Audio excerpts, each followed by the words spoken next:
Welcome back, everybody. Welcome back to the canyon. Welcome back to another. This is it came from the workbench. This is the workbench. We've got something that came from here. This is the child of the live stream, the product of the live stream, where I cobbled bits together, and then in betwixt then and now, I have made one singular canyon change to the vehicle. We've made a tiny bit of a change. So this isn't technically an it came from the workbench jumping ahead of all the others. This isn't it came from the live stream. I guess it came from the live stream volume 1, which is, yes, technically the best kind of correct is technically correct. It is technically, it came from the workbench volume 35? Is this 35? Is that, or that can't be right? The bugger is 34, 32, 33, 34. This is it came from the workbench volume 35. Or it came from the live stream volume 1, whichever you like. And it's ready to go. He's right over there. He has an energy. He's right over there. We're going to go over what happened, and we're going to go over where we are now. We'll just pop Susan out of the way. Pardon me, Susan. We'll just pop that out of the way. As I said, we made a singular canyon change in the intervening period. And we arrived in a place almost wholly unanticipated. This is, you can see, I've already scratched through the hood. This is a 25-minute paint job. It is 48 degrees inside the building. So this was heat gun, and I have a little Vornado. This cord's not long enough. I have a little Vornado fan heater, and I set the paint cans in front of that. This is the kind of shoddy paint job that I don't want to do on other people's vehicles. And also, I was willing to cut up a stage killer into a fairly small piece. This is unsportsmanlike conduct. He's a non-sporty, as the roof is about 30 millimeters higher than the top of the tires. The stage killer. I had mentioned that I ordered this because I couldn't tell by looking at on the internet whether I liked it or hated it. And you know what I think it is? I think it's pretty great because it's inexpensive, and I should have saved the pile. The rockers on this came down another inch. This is a body that, you've heard me talk in the past. You've heard me talk in the past about. Okay, so one of these cells is dead. I just took this thing off the charger, and it's already given me TX low power. I've talked at some length in the past about when people take a cliffhanger or a creep or anything like that, and they just, as I like to call it, cut it to ribbons. I don't care for that. I don't care for the chopped up body. It's a personal thing. Everybody has a different impression of stuff. But this body, I don't know, it kind of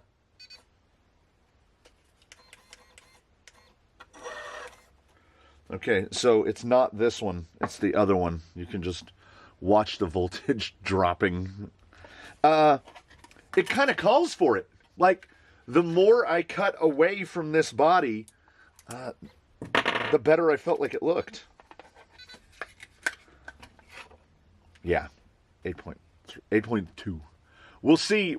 I'm going to leave it here on the bench, and we'll see if it drops. It's not unusual to watch these 18650s die.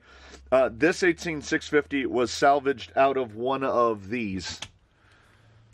So I had a cell go bad in one of these. There's just 3 18650s in there. So I took it apart, found the dead one, discarded that, and took the other two and made them into button tops with a blob of solder and put them in. And I guess this one has now gone bad as well. So, back to this guy. Yeah, I did not mind cutting up the stage killer at all. There's quite a lot of it cut out. And I feel like someone in the design process, they were thinking about this because This guy is going to be the king of no angry Lexan noises. There's no, I don't think there's a spot that the tires can even touch the body. These are Yella's old wheels, tires, and foams. I put the thinnest adapters I could on here. I have 9s. It could really use 6s or something flat-faced, because as he sits right now, his wheel track is 285 millimeters wide. That is an 11 3/16 inches. And this is just a normal Capra axle with normal hexes and normal, a run-of-the-mill 1.9 wheel. So if we go flat face, we can get him down to maybe 10 3/4. And I think that's probably what's going to end up having to happen. I know they make the carbon wheels in these guys. I'm doing that thing where I'm describing something that I could just exhibit. Da-da-da. I'm out of frame. So these, the carbon Amazon wheels, or alternately we could stretch. Ooh, is that an idea?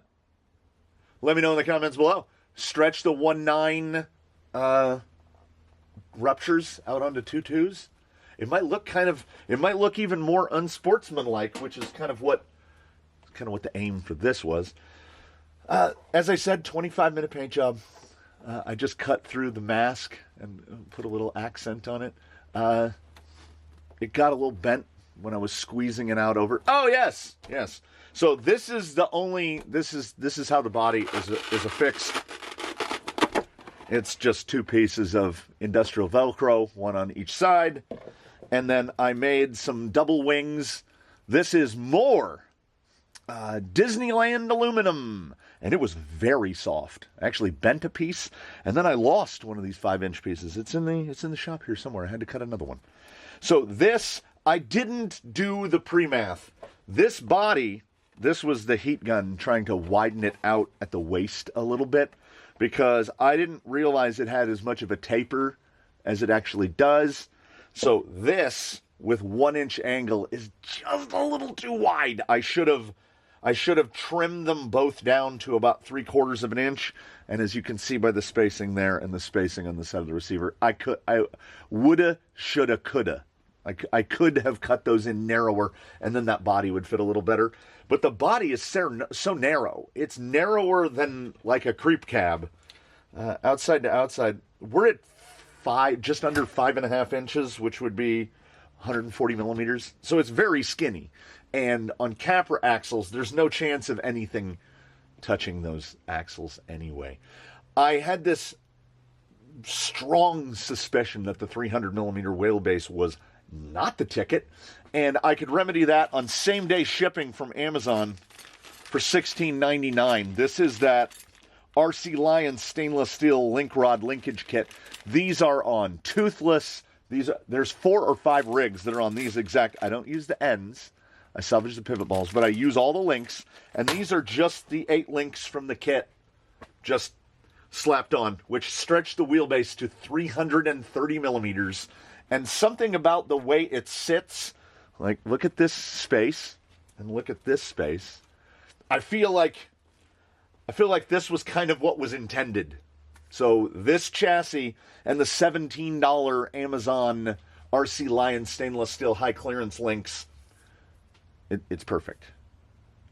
Or very near. It's bench perfect.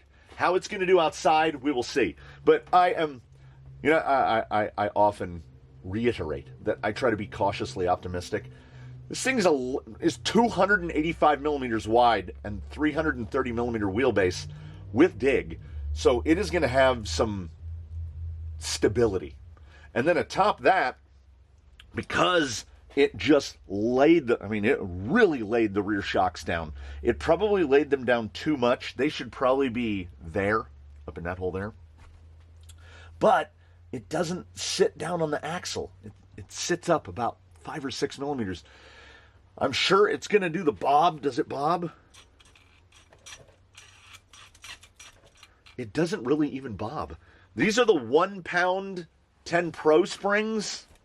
So it might be too soft. It might, well, I can just stand the shock up more. I didn't do any sort of tuning adjustment. I had to replace both drive shafts because we stretched the wheelbase by 30 millimeters. They're just Vanquish shafts, and they fit really well.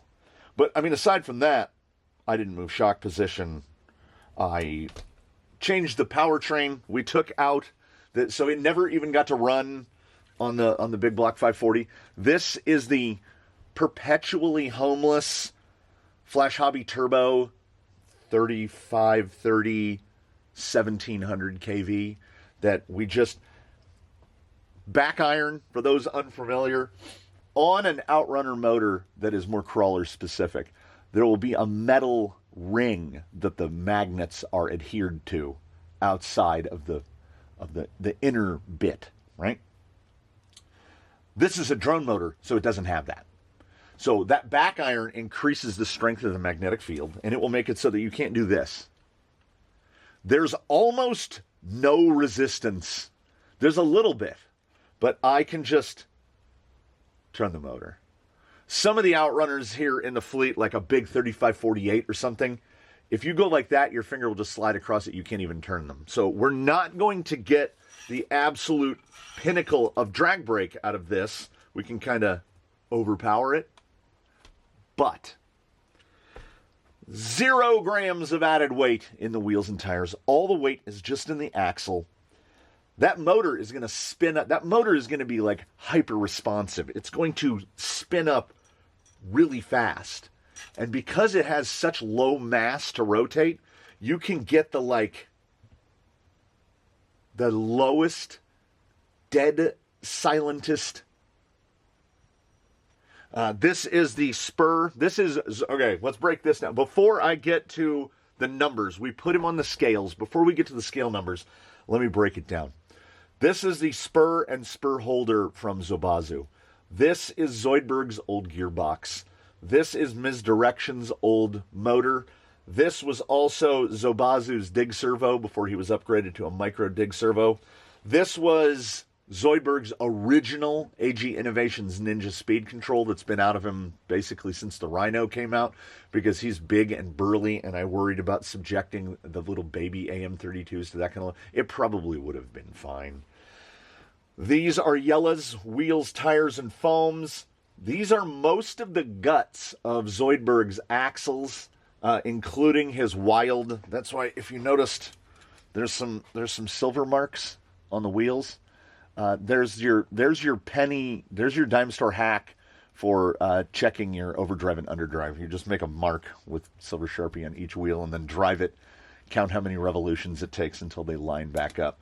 And he is on the wild gears in the front, so that is 35. I think they claim it's 36% front overdrive, which honestly, just moving this around on the floor, I feel like I could get away with more. I could probably get away into the 40s.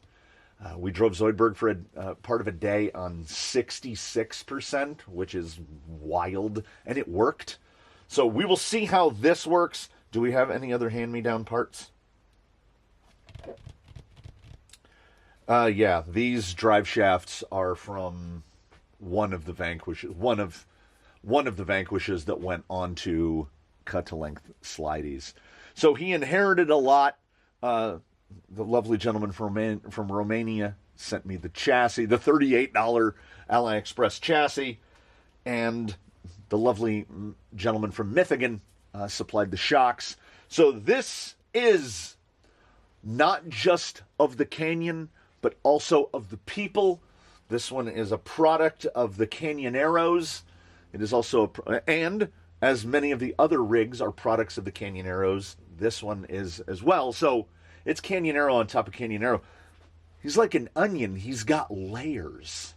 So by removing a 1080 and a 540 and replacing it with this thing, which weighs nothing, and don't think that the temptation to put an FMM and the little T-case, which would drop another, but then I would lose dig, and I haven't driven it yet. I want to drive it with dig. Anyway, that would drop another.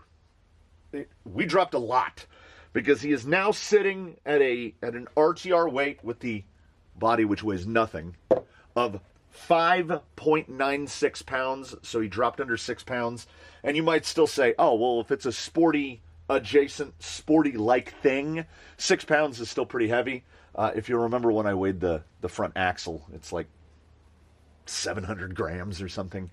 So the front axle is over a third of the weight of the total vehicle. I feel like that is very sportsmanlike conduct.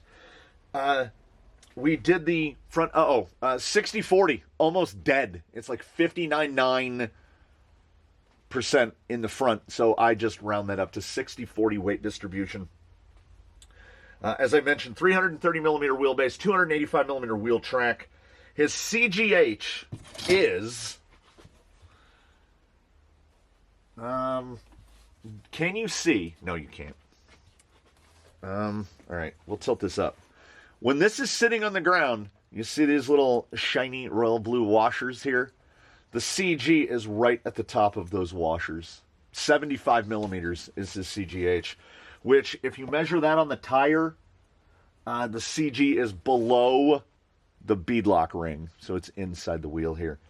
His CG is very low, and it doesn't really move because his links are past level. His belly is actually, the bottom of his belly is almost parallel with the bottoms of the pumpkins. So realistically, he could sit probably up about there, but he's on 1 pounder, so that's where he sits.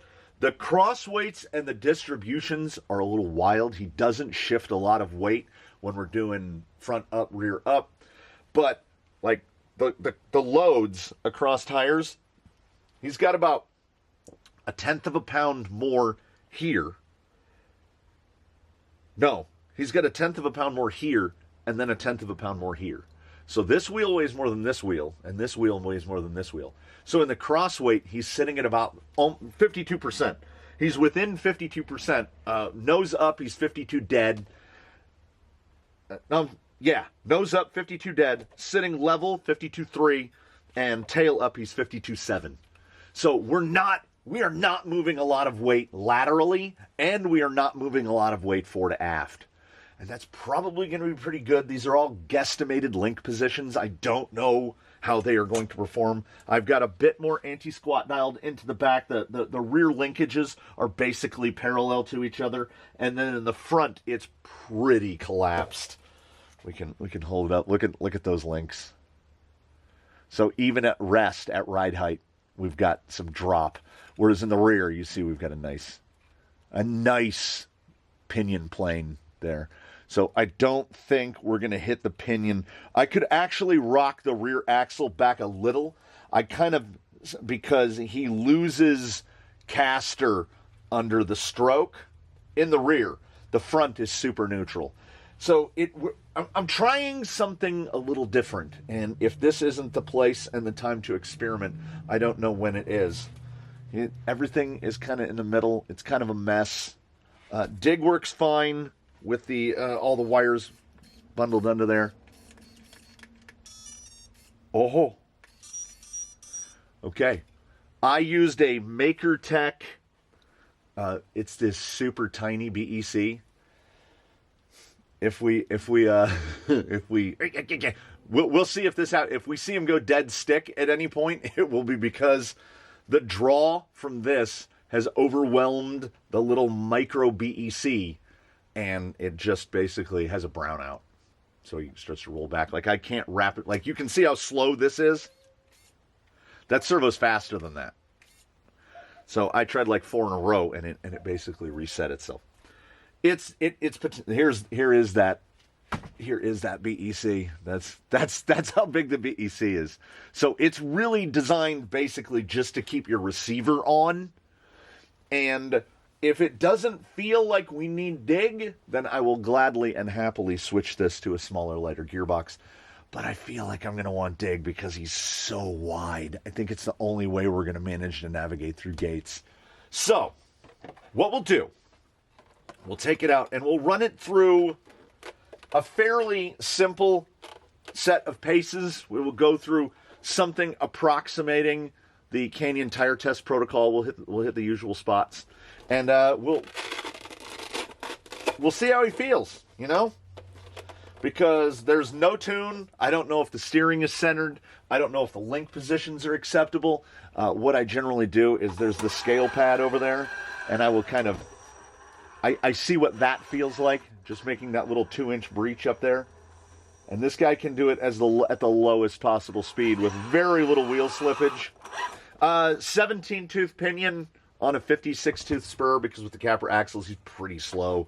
Wide open. That is just loud, and that's all gearbox noise. But he feels very smooth, so even if it is loud, I think we're going to be good. Now, to anyone curious, before I head out, we got 5 inches, 130 millimeters, give or take. And in the front, we've got, I would say, 5.5. So because there's a little less lay down in the front shock, we get a little more flex in the front. But that amount of flex might be excessive anyway. We might want to try to dial some of that out with shock position. But I'm doing an awful lot of speculation for a person who's not gotten to drive it yet. So we don't even get a ghost ride. We couldn't get a ghost ride. We needed a 25-minute paint job because the body's only held on with Velcro. And if I stuck the Velcro on the inside of an unpainted body, that's DJ done. And I was like, this is not a thing that seems to be calling out to patina for me. There's already like damage to the paint right there from pressing it against the metal. But you know what? I think that we'll be fine. Yeah, when that reset, there was a blue light in the receiver, and now it's green.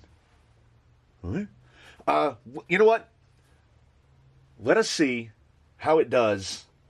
I remain forever cautiously optimistic, but like just to the positive side of cautiously optimistic.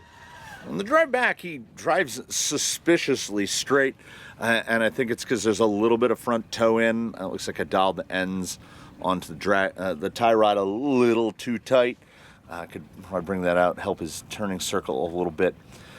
But he definitely drives like he doesn't have 36% overdrive. And what I'm enjoying so far is what I would call I wanted to see that belly clear, is the kind of the juxtaposition of this guy. That servo up front, I think, costs as much as the rest of the entirety of his electronics combined. Yeah, there's the drag brake of that no back iron 1700. But I feel like this might be the guy, because the motor is super crispy responsive.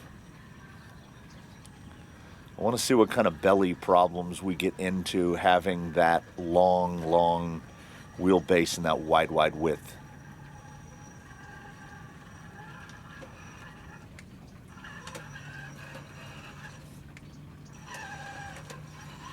Did not get a good dig engagement. There we are.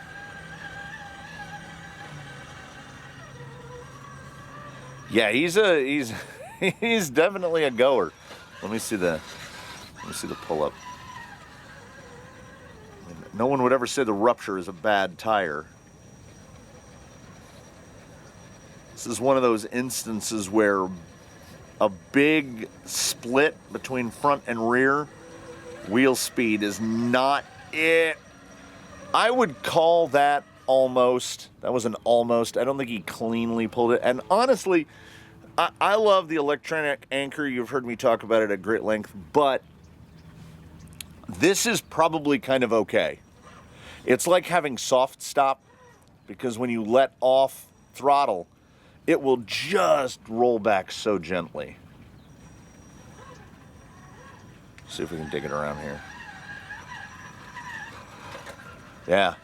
I am sort of addicted to really quick dig servos now, and I've got a micro.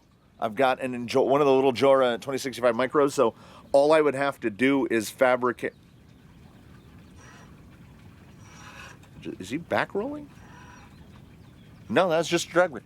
So all I have to do is fabricate a bracket, and I can get a quick servo on there. But if I'm going to put that guy on there, I am definitely going to change out the BEC, which is also not a problem.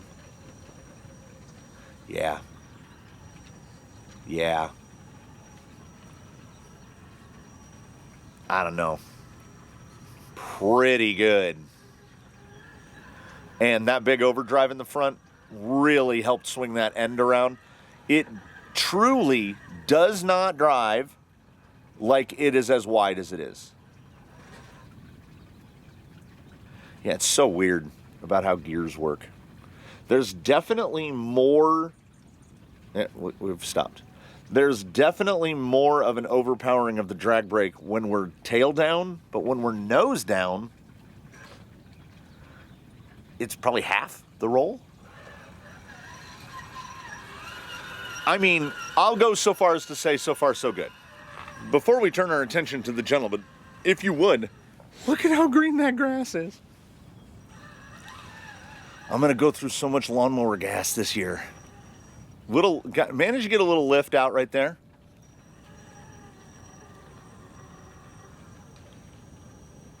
Okay, yeah. That movement right there was truly exactly what I expected. That little initial hit in where there was no wheel slip at all. I was like, we're leaning hard into what ruptures do.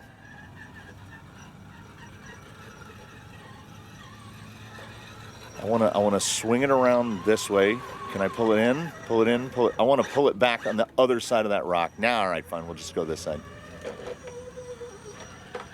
Oh, he's snaking. Yeah. It doesn't... It doesn't...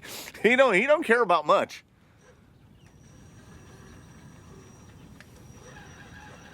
This... We're early in, right? Nevertheless... I want to get back up here. Yeah, there's so little. If there's torque twist, it's imperceptible. I want to see this guy on the down. Ooh, there's a little pop up on that end. And see, this is one of those instances where not having the electronic anchor is actually kind of helpful. He's just auto descending this, and I want to see, there we go. How far would it have to go?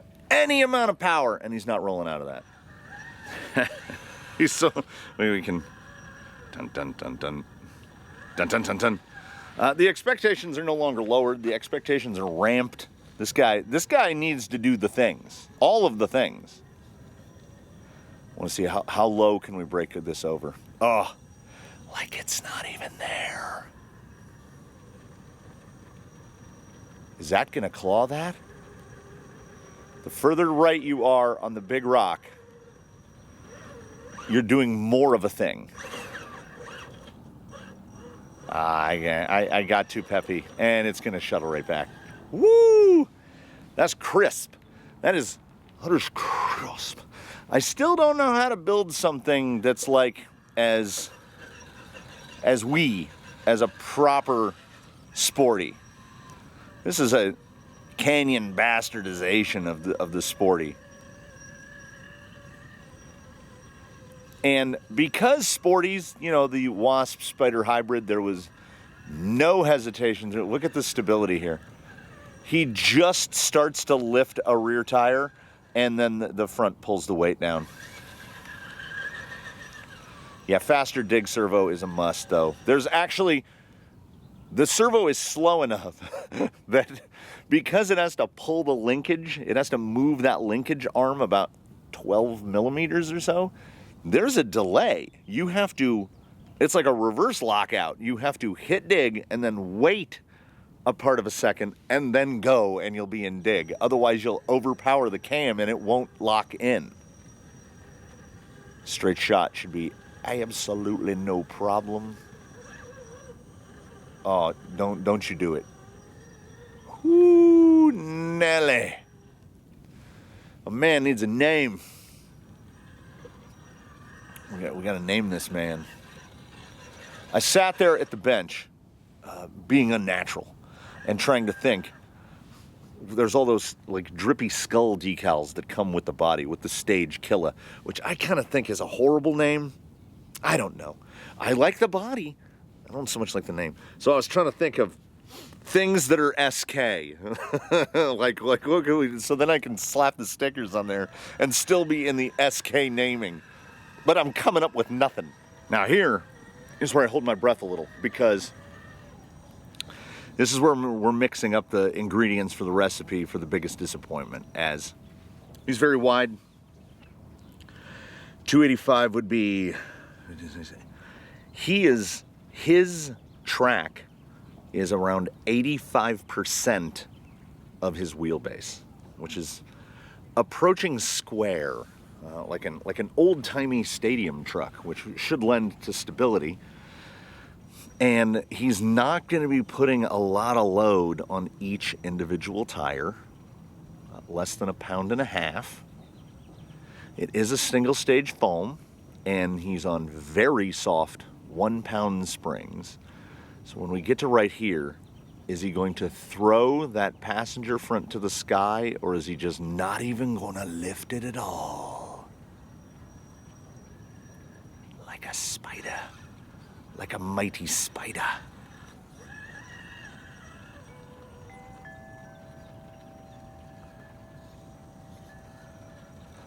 There's not a lot of K words is the problem. There's a deficit in K words to fill the K. There's a ton of S words. A little dig. You saw that dig engagement take a little while. That high side tire is actually not even really getting light. We found, let's just dial it in. There we go. Can we power up here slow and not have it cut? Catch of the day. Catch of the day. I definitely want to harp on how responsive the power plant feels. That 1700 was just looking for the home. Oh my gosh.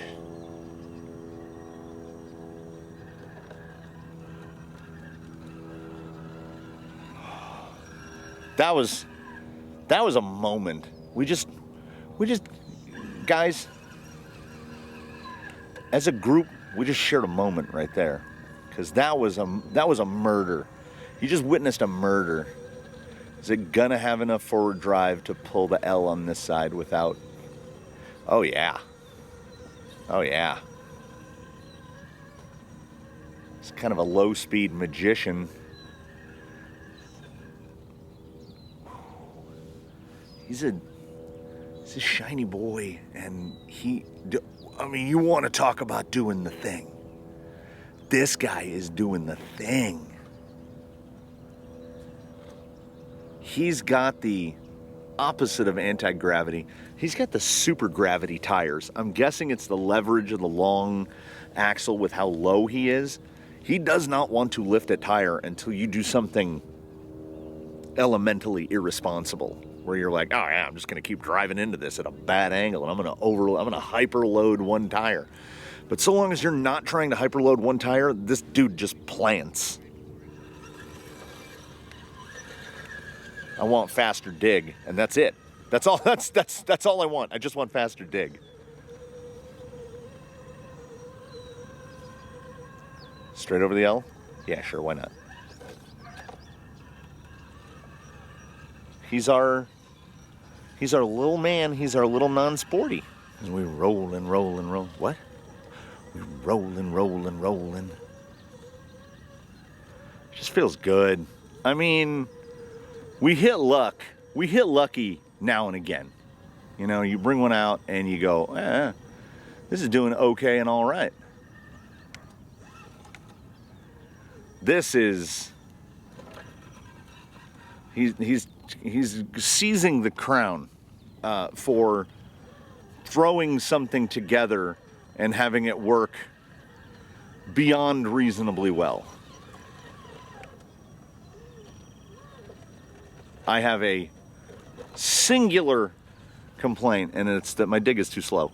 And honestly, I don't even think it's the servo. I think it's that BEC is not built to do this. That BEC is designed to keep the lights on, and by that I mean the little light inside the receiver. It is not meant to operate a servo. That servo is drawing more than what that BEC can provide. That might be a 1 amp BEC. So I hear you all saying it. Well, there's the weight savings. It's not mind-blowing, but I would go so far as to classify it as significant, going from a half height to a micro. And that those Endurers are quicker. I'm talking myself into it, out of it. Like, when we wrap. Oh. He's a sticky boy.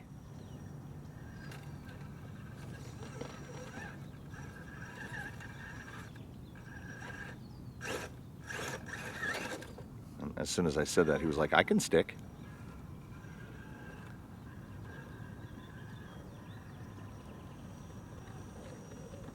Can it? Could he? Can he hook that? That's ridiculous. That is officially categorized as ridiculous. That is 80 degrees. The face of that is nearly vertical. Anybody else gets hung on that, they're not getting over it. Okay. You wanna show us? You wanna show us that you can do things? Okay. This is 90 degrees over the face of this. I don't think we'll be able to pull the skid over it.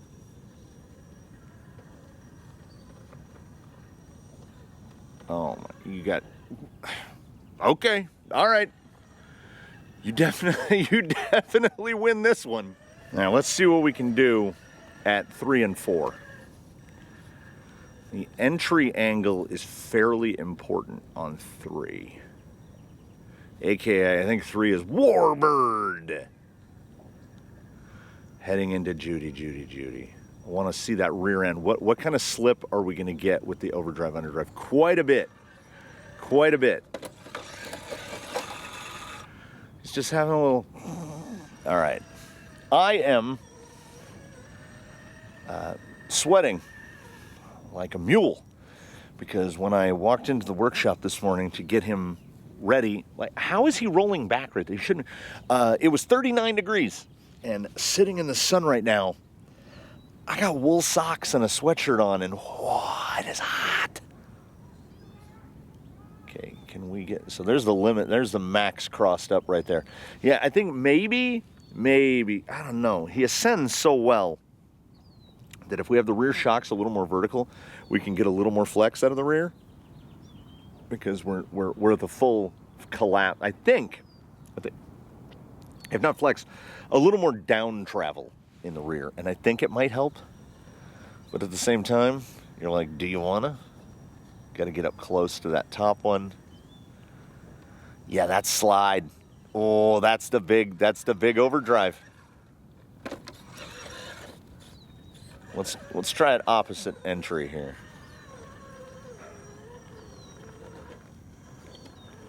Wire rupture's illegal?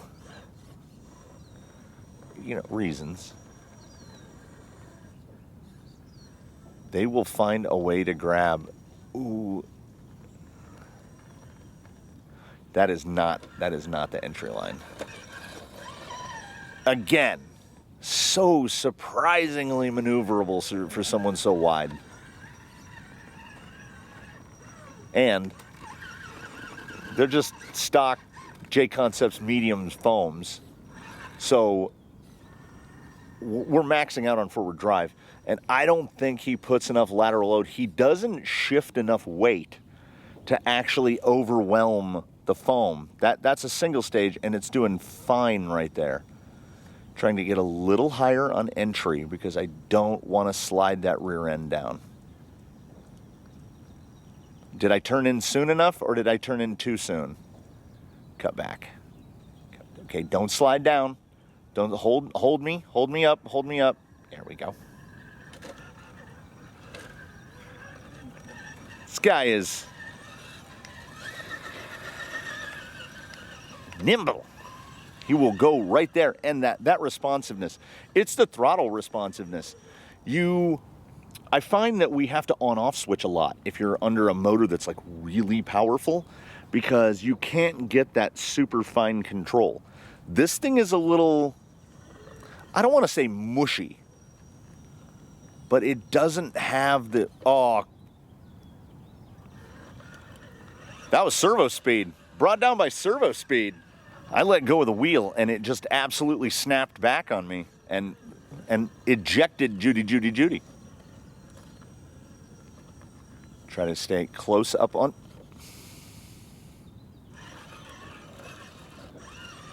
Okay. I'm not getting up again. That's my last get up. I'll just look at where the marker is. Oh, I see. I need to snake more. There it is. Push right into it. So we're all learning together. So what I need to do is start my turn this way. Get the rear end placed and then use the front to... Nope, there it is right there. That's off. This side? Nope, that's too high on the load. I have a thought. Okay, a little nudge. Okay. Gate 4, man. Judy is brutal.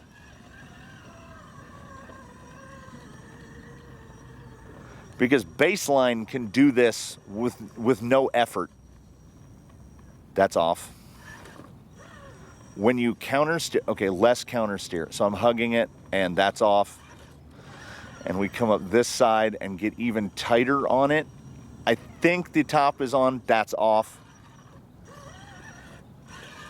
Okay, so then we break free of conventional wisdom, which is that we're trying to run the line that everybody else runs. What if that's not his line? So now we're going to try to get in as tight. Okay, we're clear there. And now we're pushing across. I think that's probably off. But it was close. You know what? It was close enough. Here's what we're going to do. Last gasp. The Midwest Gate run. So seeing what you've seen and knowing what you know, do I mess with it? Like, do we 2-2 the ruptures? Or does this combo seem to be doing the thing? I feel like it's doing the thing. And he feels narrower than he is.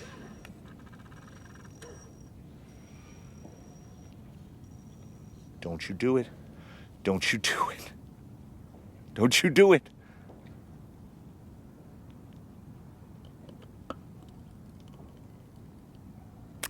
I got them both at once. Or, yeah, okay, now, discard all that. Does he need to be just that, like, 15, 18 millimeters narrower? I think maybe he does, because we're going to have to try to find this balance between stability and actually being able to fit through the gates. That's kind of the idea. But this gentleman who we will arrive together on a name for, what a goer. Am I right? Am I right or am I right? I think we did remarkably well today. He's a good-looking boy, and there we go. And I think we had a good time. I would like to thank you so very much for watching. I would like to invite you to tune into whatever we have coming up next. I would command you to, in between now and when we meet again, to want to all do your very best. Have a good one, everybody. We're going to live stream every Friday for anybody that was curious. So it's going to be live stream Friday this week. Again, we'll be live stream Friday. And I will see you before then, and I will see you for Wheel and Wednesday, and I will see you then, and I will see you many, many times off into the future. To the Canyon community, I wish you a good day. I will drive out of frame and knock some more golf balls off. I'll see you in the next one, everybody. Oh, look at, there we go. We got one.